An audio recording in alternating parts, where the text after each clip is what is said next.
अच्छे से जानती हूँ। पहले मैं नहीं जानती थी, but when I started working with him ना, तो it was something really very professional, very humble. मेरा इतना टेक केयर किया है इन्होंने कि पूछो मत। सीन से लेके गानों से लेके मेरे लिए बहुत डिफिकल्ट था लाइंस वगैरह याद करना, पर इन्होंने मुझे बिठा बिठा के लाइंस याद करवाया है ना। I always be very grateful for that. Khesari Lal के अलावा भोजपुरी में किसी और आर्टिस्ट को पहचानते हो आप? किसी का नाम जानते हो? Only him. आप इंटरोगेट कर रहे हैं कि इंटरव्यू ले रहे हैं? वो जानेगी भी तो नहीं बोल रहा। पुलिस इंटरोगेट कर रहा है, जानते हो? मैंने कुछ बोला ही ओनली खेसारी लाल यादव। अरे बाबा, ये मुझे जान गई, पूरी दुनिया जान गई। Of course. अब इसको जानने की जरूरत क्या है? खेसारी पूरी दुनिया है, पूरी भोजपुरी है, तो फिर क्या मतलब है? कैसा सवाल करते हैं? अब आप बताइए, खेसारी जी के अलावा कोई बनता अब है? मैं आपसे सवाल कर रहा हूँ, आप सबने बहुत सारी भोजपुरी फिल्में देखी है, इनकेस मेरा भी देखा होगा। आप लोगों को कैसा लगा ये सिनेमा? शानदार, जबरदस्त, जिंदाबाद। क्या बात है।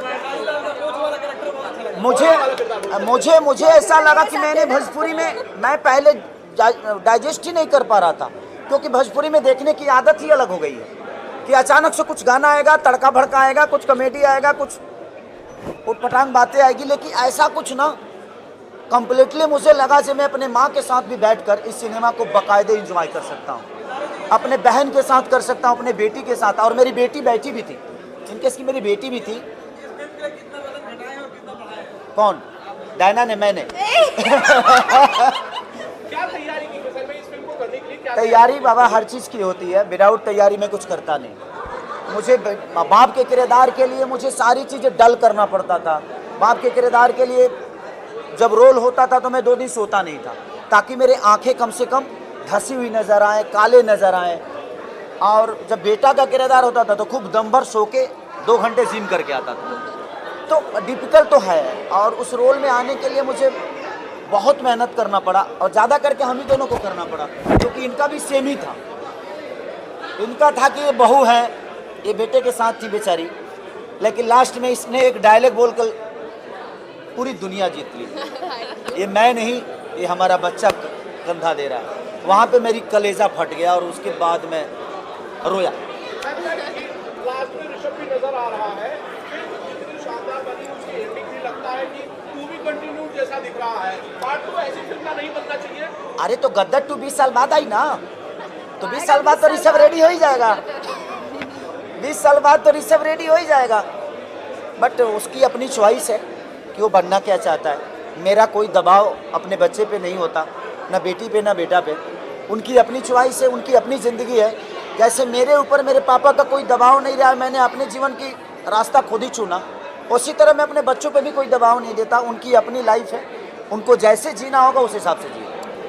खेसारी भाई आपको फौजी बने हैं इसमें, और बाकायदा आपका वर्दी बहुत अच्छी लगी। इससे पहले भी आपने बहुत सारे फौजी और पुलिस इंस्पेक्टर ऐसे किरदार किए हुए हैं। एक डिमांड है बहुत ज़्यादा, जो कि लगातार उठती रहती है, आधे रेजिमेंट के लेकर, आधी रेजिमेंट को लेकर बहुत सारी डिमांड है। खेसारी लाल यादव इस डिमांड को सपोर्ट करते हैं? वो बहुत, हाँ बिल्कुल बिल्कुल है। रेजिमेंट बनाए, अगर कोई बनाएगा भी तो वो रोशन सर ही बनाएंगे सर, कि वो बहुत बिग बजट की फिल्म होगी, कम से कम वो 10 करोड़ की फिल्में होगी। लेकिन अगर लोगों ने इस सिनेमा को बहुत भर भर के प्यार दे दिया, जिस हिसाब से हम लोगों ने कोशिश की है एक बेहतर सिनेमा के लिए, अगर लोगों ने भी इसको बेहतर कर दिया तो अगला टारगेट जो होगा वो अही रेजिमेंट ही होगा।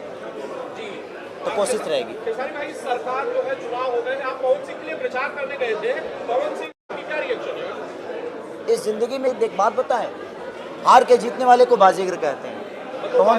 पवन सिंह हारे नहीं है, पवन सिंह जीत है। कोई ज़रूरी थोड़ी है कि सबकी पहली फिल्म सिल्वर जुबली हो जाती है, कोई ज़रूरी नहीं है। आदमी कहीं ना कहीं सीखता है, तो एक रास्ता उन्होंने अपने जीवन से हट के दूसरे रास्ते में गए, तो वहाँ पे उस रास्ते के बारे में उनको पता नहीं। उसके बावजूद भी लोगों ने, काराकाट के जनता ने पवन भैया को इतना प्यार दिया, ये कम नहीं है।